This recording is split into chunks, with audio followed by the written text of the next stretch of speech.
Assalamualaikum warahmatullahi wabarakatuh. Halo semuanya, perkenalkan nama saya Desi Wulandari, mahasiswi dari Sikus Fatima Parepare dengan NIM FK24241965. Nah, di sini pertama-tama saya ucapkan terima kasih dulu kepada dosen pengampu mata kuliah Teknologi Informasi, Nurse Baria SKEP MKEP yang telah memberi kesempatan kepada saya maupun kelompok saya untuk membuat video presentasi teknologi informasi pada kali ini. Nah, di sini teman-teman, kami akan membahas terkait mengenai inovasi teknologi dalam pelayanan kesehatan telenursing. Nah, di sini teman-teman bisa lihat beberapa daftar anggota kelompok kami dari kelompok kedua. Namun, kami hanya mengambil 3 orang saja untuk pembawaan materi pada video kali ini, yaitu ada Yuki Amanda, ada Safira Azahra, dan Airin. Nah, di sini ada pun beberapa pembahasan yang akan dibahas oleh pemateri kami. Nah, untuk mempersingkat waktu, saya berikan kepada pemateri pertama untuk memperkenalkan dirinya sekaligus untuk memaparkan materi pada kesempatan kali ini.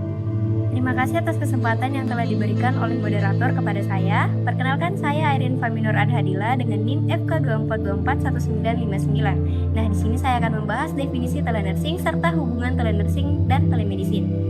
WHO mendefinisikan telenursing sebagai tujuan untuk memberikan, mengelola, dan mengordinasikan perawatan menggunakan rencana dan prosedur perawatan. Nah, adapun hubungan telenursing dan telemedicine, bahwa telenursing merupakan bagian dari telemedicine yang khusus menangani praktik keperawatan jarak jauh menggunakan teknologi komunikasi untuk memberikan, mengatur, dan mengordinasi layanan keperawatan, atau secara singkatnya, telemedicine adalah pelayanan medis jarak jauh yang menggunakan teknologi dan yang digunakan semua petugas kesehatan. Namun, telenursing itu merupakan bagian dari telemedicine, tetapi hanya khusus untuk perawat. Nah, selanjutnya ada peran perawat dalam telenursing. Bisa kita lihat di sini, peran perawat itu meliputi yang pertama ada pengembangan dan implementasi program, menjalin hubungan dengan pasien dan keluarga, serta kolaborasi dengan profesional layanan kesehatan lainnya. Nah, dalam pengembangan dan implementasi program, perawat bertanggung jawab dalam merancang program-program tersebut, termasuk mengevaluasi kebutuhan pasien, menentukan metode terbaik untuk memberikan layanan, dan menentukan teknologi yang sesuai agar dapat memenuhi kebutuhan pasien secara optimal.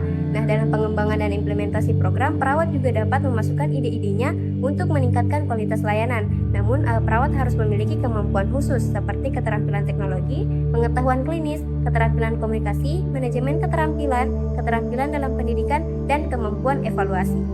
Nah, baik, perkenalkan saya Safira Azahra dengan NIM FK24242012. Di sini saya akan melanjutkan materi yang dibawakan oleh pemateri pertama mengenai peran perawat dalam telenursing. Nah, di sini bisa kita lihat peran perawat kedua, yaitu membangun hubungan dengan pasien dan keluarga. Nah, perawat adalah titik kontak pertama bagi pasien dan keluarganya dalam praktik telenursing. Nah, tugas perawat di sini harus menciptakan hubungan yang baik dengan pasien maupun dengan keluarganya.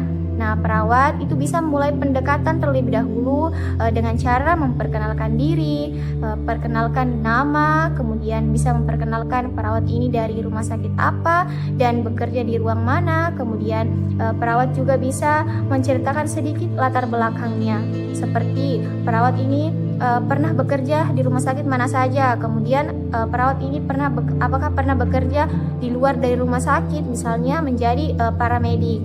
Nah, kemudian adapun beberapa hal yang dapat dilakukan untuk membangun hubungan tersebut. Itu yang pertama, melakukan evaluasi. Nah, di sini perawat harus memeriksa secara menyeluruh status kesehatan pasien dengan keluarganya. Nah, perawat itu bisa menanyakan status kesehatan pasien itu kepada keluarganya. Misalnya, pasien ini di rumah bagaimana pola makannya, kemudian bagaimana status tidurnya, apakah cukup atau tidak. Kemudian yang kedua itu memberikan asuhan kesehatan atau edukasi. Nah, perawat itu tidak hanya memberikan edukasi atau asuhan keperawatan tidak hanya kepada pasien tapi juga kepada keluarganya, sehingga pasien dan keluarganya itu bisa paham apa yang harus dilakukan terhadap meningkatkan status kesehatan. Nah, kemudian yang ketiga itu menyampaikan hasil pemeriksaan. Nah, di sini perawat dapat bekerja sama untuk mengatur pemeriksaan lanjutan apa yang harus dilakukan dan menyampaikan hasilnya itu kepada pasien dan keluarganya. Kemudian peran perawat yang ketiga yaitu kolaborasi. Nah, di sini perawat berkolaborasi dan bekerja sama dengan berbagai profesional kesehatan seperti dokter, ahli gizi, apoteker, dan pekerja sosial. Pekerja sosial ini maksudnya ketika pasien butuh dukungan psikologi atau ketika pasien yang mau pulang tapi tidak punya keluarga di rumah. Nah, pekerja sosial ini bisa membantu pasien tersebut. Nah, tujuan dari kolaborasi tersebut itu untuk memberikan pelayanan serta dukungan kepada pasien itu secara jarak jauh. Adapun kelebihan dan kekurangan telenursing dalam praktik keperawatan. Baik, kita bahas kelebihannya terlebih dahulu. Nah, kelompok kami itu mengambil 4 kelebihan. Yang pertama, ada solusi atas keterbatasan jumlah tenaga perawat di sejumlah rumah sakit. Kemudian itu membantu dalam situasi genting, lalu mempercepat monitoring kondisi pasien secara real time. Jadi perawat tidak secara langsung dan secara terus-menerus bisa memonitor masalah kesehatan pasien. Kemudian memberikan edukasi dan dukungan yang lebih mudah diakses oleh pasien dan keluarganya. Nah, karena konteksnya itu digital, berarti perawat memberikan edukasi itu bisa melalui gadget. Nah, kemudian pasien dan keluarga pun tidak harus ke rumah sakit untuk menerima edukasi atau informasi tersebut. Tapi di balik itu semua ada kekurangan telenursing dalam praktik keperawatan. Nah, yang pertama, ada keterbatasan dalam mengamati kondisi pasien secara langsung. Lalu ada muncul dilema etika, kemudian hambatan teknologi, mungkin karena gangguan jaringan, lalu ada minimnya interaksi tatap muka, lalu ada isu-isu mengenai privasi, keamanan dan kerahasiaan data. Nah, di sini tuh masih banyak pasien yang merasa khawatir bagaimana keamanan dan kerahasiaan datanya, apakah dipergunakan dengan baik atau tidak, kemudian ada biaya yang cukup tinggi. Baik, terima kasih untuk pemateri sebelumnya. Perkenalkan saya Yuki Amanda dengan NIM FK24242009 yang akan membawakan materi yaitu contoh kasus nyata atau simulasi penggunaan telenursing di layanan kesehatan. Nah, pada kasus ini, kasus nyata yang kelompok kami bawakan yaitu kasus nyata pandemi COVID 2019, di mana dunia menghadapi situasi darurat kesehatan global.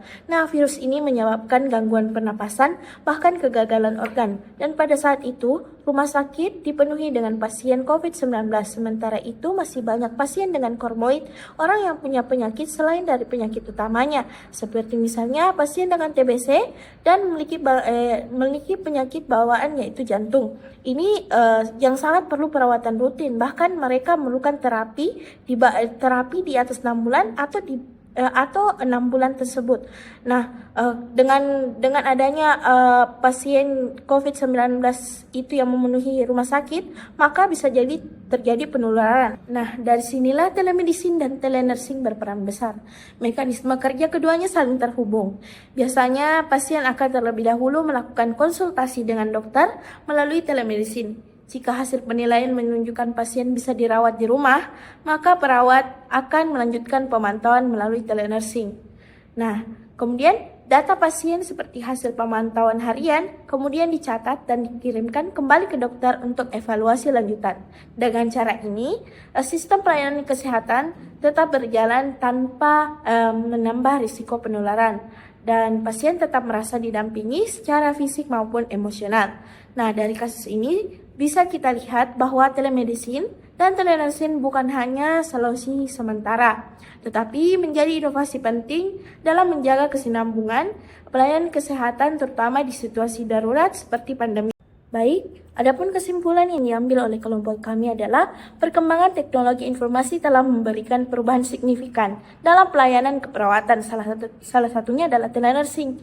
Konsep ini memungkinkan perawat memberikan asuhan, edukasi, pemantauan, dan koordinasi perawatan secara jarak jauh tanpa mengurangi kualitas layanan.